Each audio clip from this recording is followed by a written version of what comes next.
Hello Retro Pals. In today's video I am going to be talking about a Nicholas Sparks book that I read, which is my first Nicholas Sparks book I've ever read, as the title would suggest.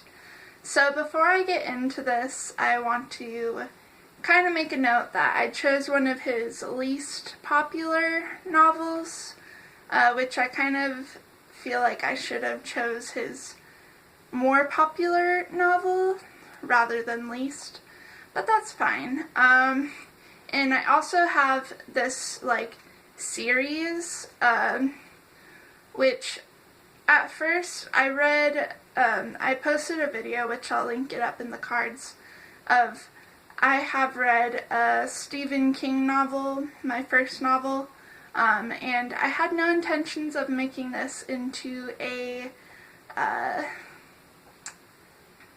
series, but you know, here we are. I'm trying to think of popular authors I haven't read. So if you guys have any suggestions, then please leave me in the comments down below an author, or you can even leave a book too. Yeah, so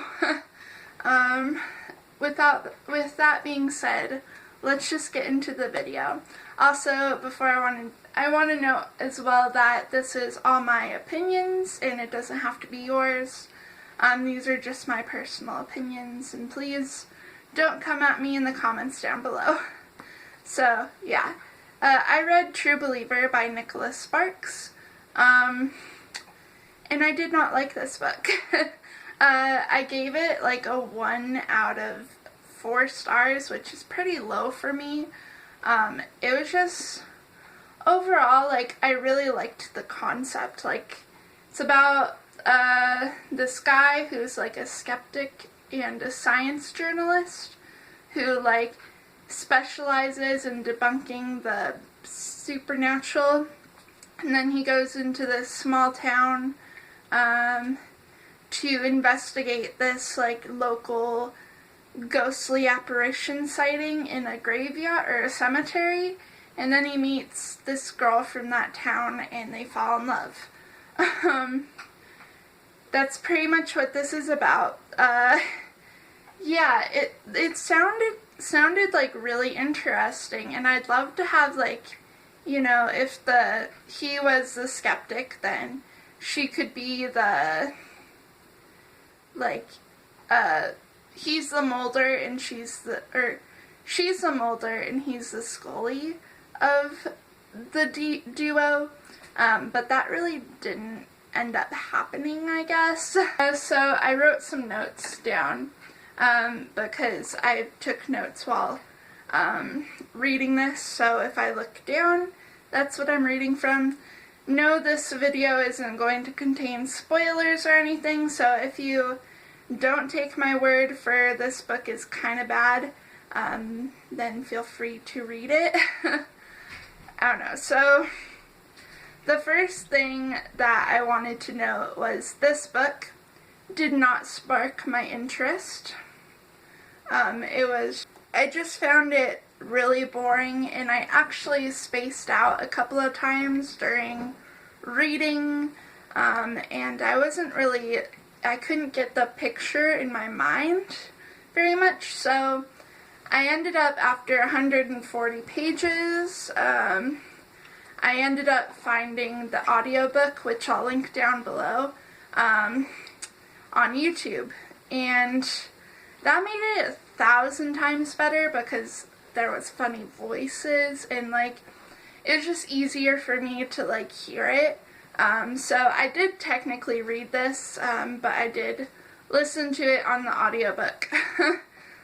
Listen to the audiobook, which I am so glad that I did. And the audiobook made it 1,000 times better, and with the audiobook, I would have rated this low 1, but after the audiobook I'm borderline between 1 and 2.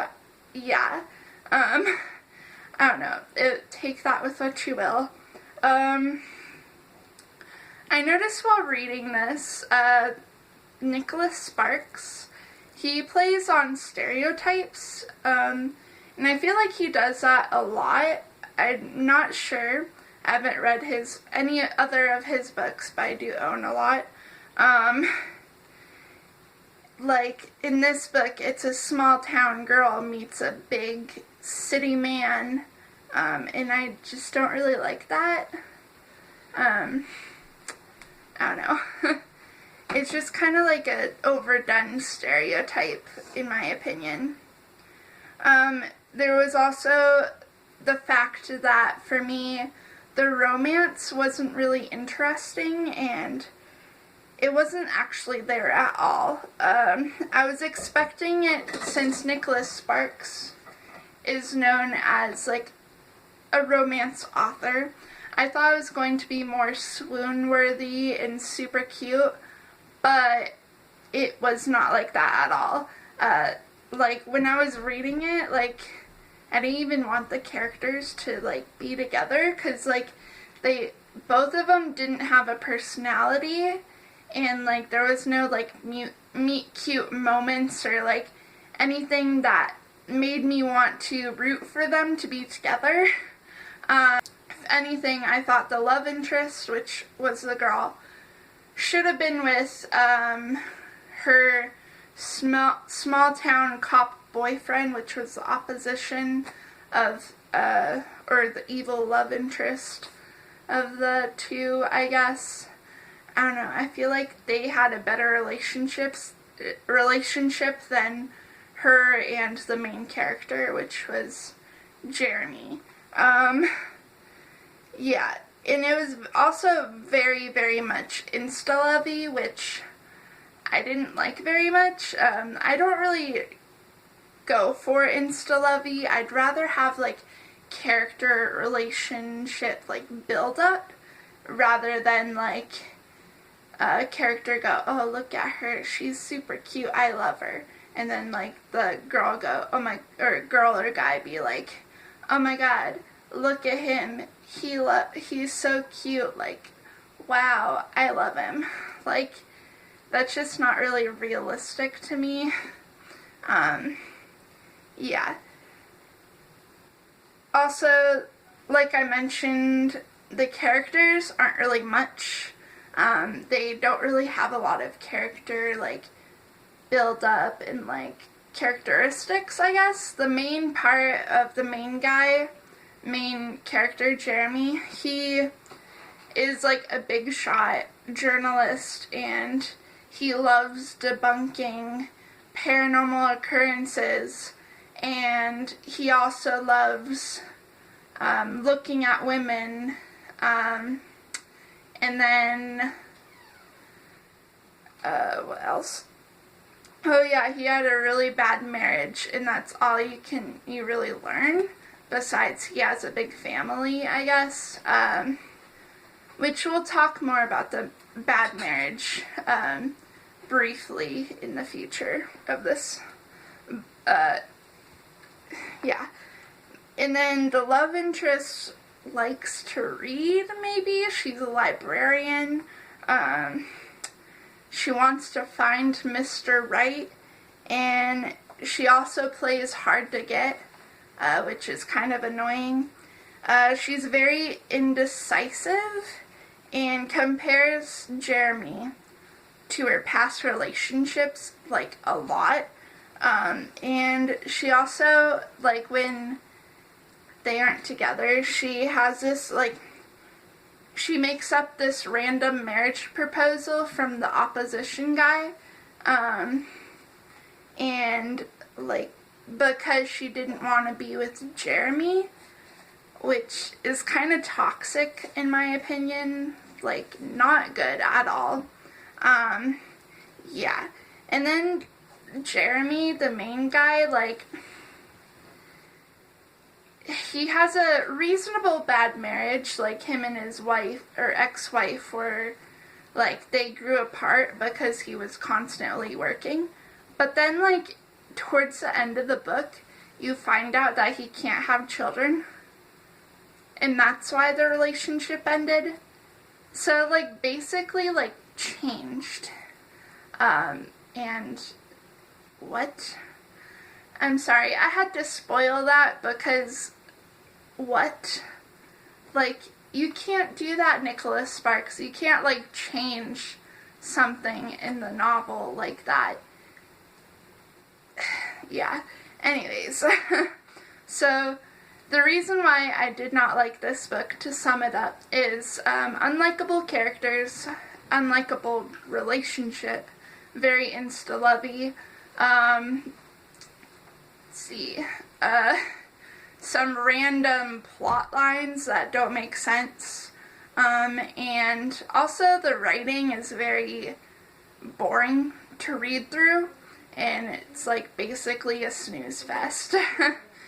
So yeah, if you guys want to pick up this book and see it for yourself, then feel free. Or if you have read this book before and really enjoy it, let me know in the comments down below if you, like, what your opinions are, why you enjoyed it, and all that stuff. I'd love to know. If you have any recommendations of Nicholas Sparks books for me to read, which I want to try to continue reading it, because I know that reading one book doesn't really pertain to